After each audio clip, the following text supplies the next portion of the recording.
It'd be ridiculous to think that you can have a relationship and not be attracted to anyone else. Yeah. I don't think loyalty comes from not being attracted to anyone else. I think it comes from being attracted to loads of people and making the decision to not do anything the whole time anyway. Absolutely. It's like, I think that's where loyalty comes from.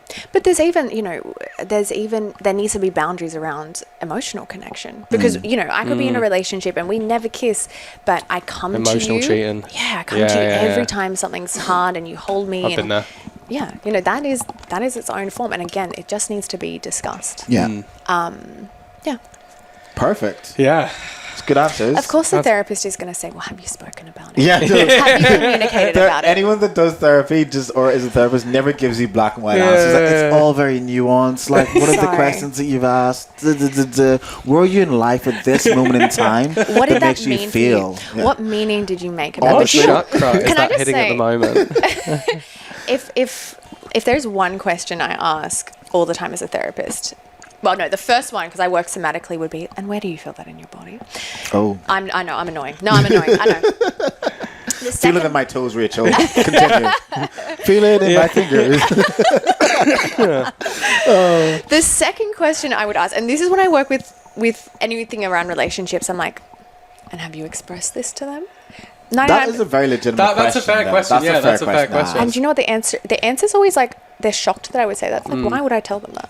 I can't say that. I'm like, well, there's the issue. That's what we're going to have a chat about now. Yeah. I guess what I would say is, in relation to their question, what would you do? I think it would be, you need to have that conversation and understand the parameters. Figure out the boundaries of your relationship. And boundaries are going to change as well. As the relationship progresses, and, especially if, say, for example, if infidelity occurs, well, then there will be a period of time, if you guys have committed to move on from that, where boundaries are probably going to be super tight. Yeah. And then once there's more trust, you can start to play around with them. Maybe people have been together for 15 years and they were high school sweethearts and they're at a point where they want to explore a little bit more. So they're like, okay, you're going to be my... we'll be in a relationship and we'll live together, but sexually you're more than welcome to go out and explore. But Esther Perel spoke about this in her book. I feel like I know what you're going to say.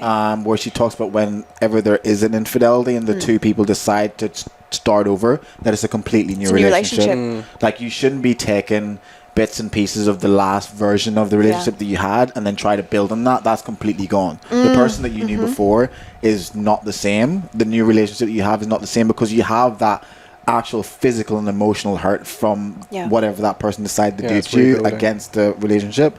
It's all about rebuilding from ground zero and up again. And I think if people go into new relationships where one partner has been unfaithful and they go in with that idea, I think there can be a lot less resentment moving forward, because I think what happens is, it's like, people will be cheated on, they'll take their partner back and then they just hold against them.